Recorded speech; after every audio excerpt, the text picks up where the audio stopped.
Apa kabarnya ini? Masih sehat? Masih semangat? Oke. Sebelum kita mulai pembelajaran pada hari ini, marilah kita berdoa terlebih dahulu. Silakan untuk mas yang di depan memimpin doanya.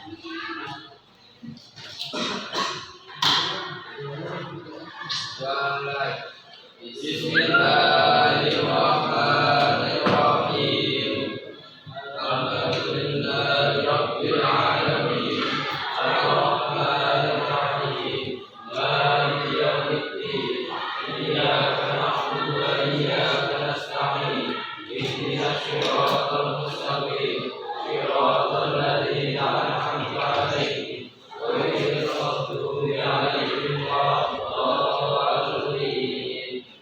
Oke, buat saya dulu ya. Adi Prasetyo.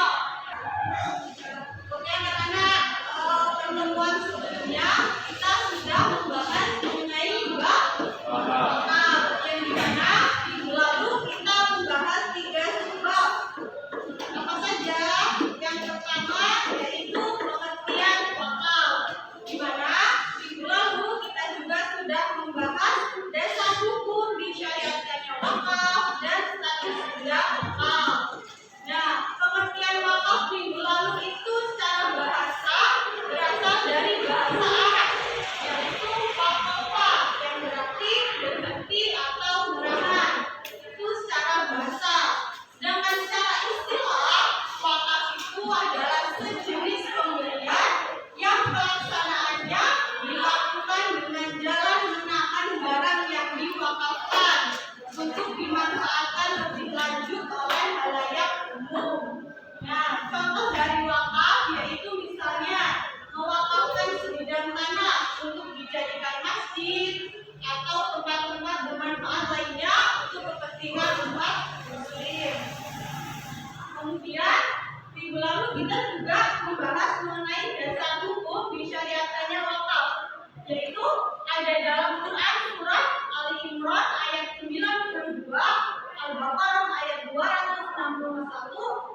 Nah, minggu lalu juga kita membahas mengenai status benda wakaf, yang pada dasarnya status benda wakaf itu berada pada tangan si wakif atau orang yang memberikan wakaf. Tetapi setelah terjadi proses perwakafan, status benda wakaf tersebut terdapat perbedaan pendapat menurut ulama fikih. Hari ini kita juga masih membahas wakaf, tapi 3 sebab di bawahnya, yaitu rukun dan syarat wakaf, pelaksanaan wakaf di Indonesia, dan hikmah dari disyariatkannya wakaf.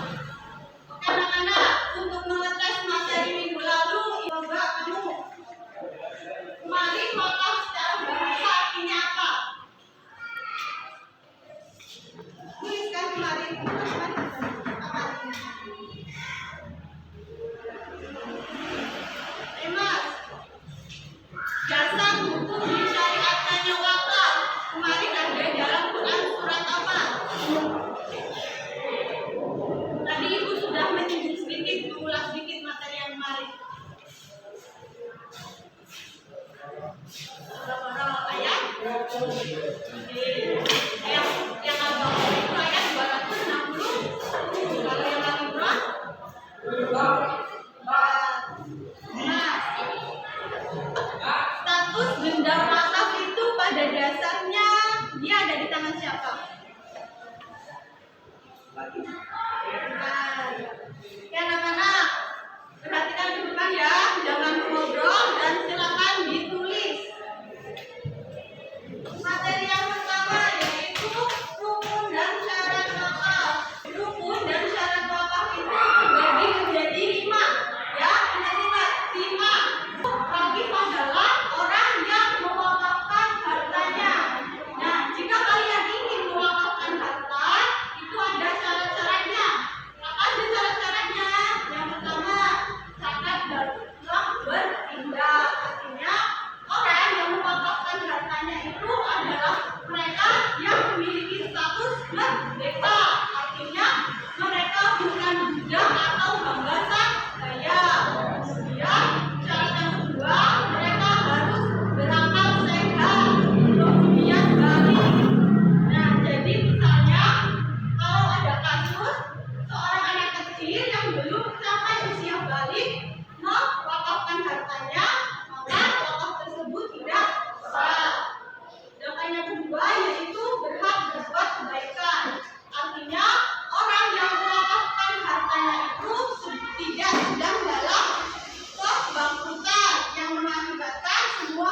hartanya itu disita oleh negara.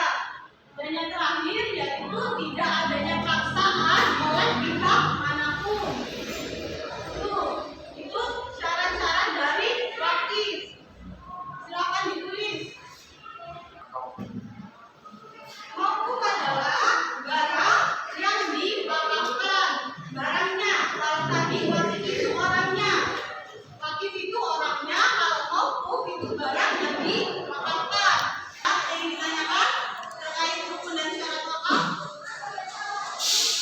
Lanjut ke materi selanjutnya, yaitu pelaksanaan wakaf di Indonesia. Pelaksanaan wakaf di Indonesia itu diatur dalam Peraturan Pemerintah Republik Indonesia Nomor 42 Tahun 2006. Ini anak-anak sampai di sini ada yang ditanyakan? Paham? Ibu lanjut ke materi yang terakhir, yaitu hikmah wakaf. Hikmah wakaf apa saja? Hikmah wakaf yang pertama yaitu dapat mendapatkan kesenangan lahir dan batin dari apa yang diwakafkan. Karena itulah pembelajaran kita hari ini. Ada yang ditanyakan? Jika tidak ada, coba yang pertama sebutkan 5 rukun dan syarat wakaf.